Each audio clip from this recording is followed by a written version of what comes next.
घर का भेदी लंका ढाए।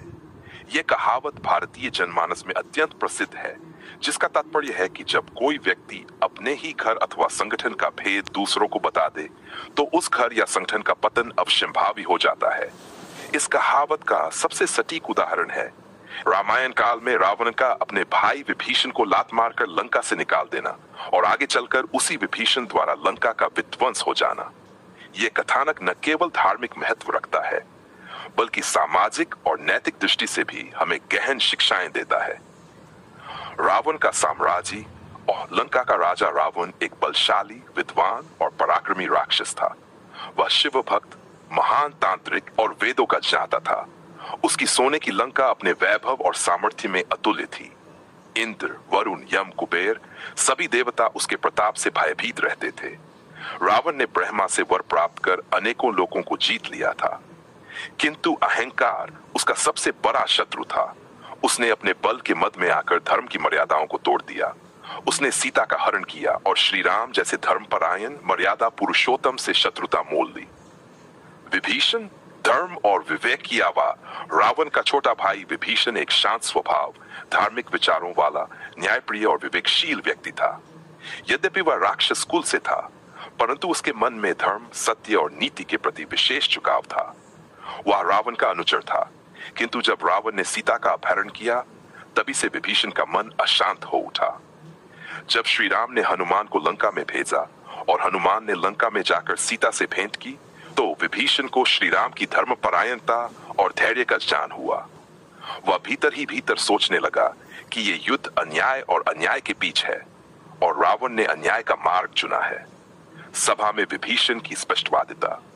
जब राम ने समुद्र पर सेतु निर्माण शुरू किया और युद्ध की आहट स्पष्ट सुनाई देने लगी, तब रावण ने लंका के राजसभा में एक मंत्रणा बुलवाई।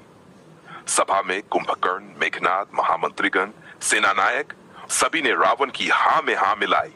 सभी ने कहा, हे महाराज, आप परम बलशाली हैं। राम और वानर क्या कर लेंगे? हम उन्हें एक झटके में समाप्त कर सकते हैं।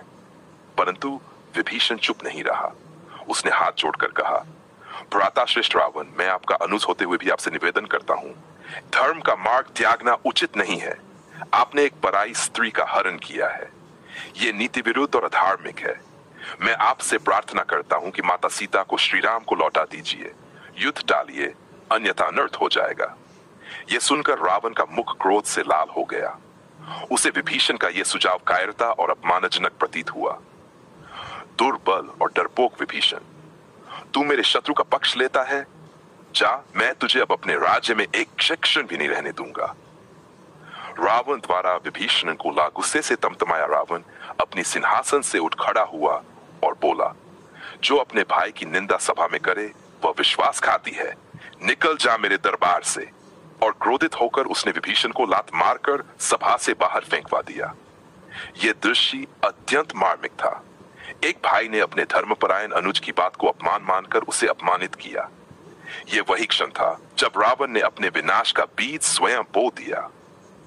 विभीषण की शरणागति और श्री राम की स्वीकारोक्ति। अपमानित होकर विभीषण अपने 4 अनुचरों सहित लंका छोड़कर श्री राम की शरण में चला आया। वानर सेना में इसको लेकर भ्रम और आशंका उत्पन्न हुई। सुग्रीव और अन्य प्रमुखों ने शंका जताई कि कहीं ये रावण का जासूस तो नहीं। परंतु श्री राम ने कहा, जो भी मेरी शरण में आता है, वह चाहे कोई भी हो, मैं उसे कभी नहीं ठुकरा सकता। विभीषण ने यदि वास्तव में धर्म का आश्रय लिया है, तो वह हमारा सच्चा सहयोगी होगा। इस प्रकार श्री राम ने विभीषण को गले लगाया और लंका का भावी राजा घोषित कर दिया। विभीषण की भूमिका, लंका का भेदी। अब विभीषण श्री राम की सेना के लिए एक अमूल्य धरोहर बन गया। उसने न केवल लंका की आंतरिक जानकारी दी, बल्कि रावण की सेनाओं की स्थिति, किले की रचना, मेघनाद की शक्तियां और उसकी कमजोरी तक बताई। उसने हनुमान, अंगद और सुग्रीव को लंका के किले की संरचना समझाई। युद्ध के समय वह श्री राम के लिए नीति और सलाहकार की भूमिका में आ गया। सबसे महत्वपूर्ण बात, जब मेघनाद ने इंद्रजीत रूप में मायावी युद्ध छेड़ा और लक्ष्मण को परास्त कर दिया, तब विभीषण ने ही बताया कि मेघनाद को परास्त करने के लिए यज्ञ भंग करना पड़ेगा और उसे भूमि में आने पर ही मारा जा सकता है। इसी जान के कारण लक्ष्मण ने मेघनाद का वध कर दिया। रावण का अंत और विभीषण का राज्याभिषेक। युद्ध के अंतिम चरण में विभीषण ने रावण के अंतिम युद्ध स्थल की विशिष्ट शक्तियों की भी जानकारी दी। अंततः श्री राम ने ब्रह्मास्त्र से रावण का वध कर दिया। लंका के स्वर्ण महल धूल में मिल गए और राक्षसों की सत्ता समाप्त हो गई। श्री राम ने विभीषण को लंका का राजा घोषित किया।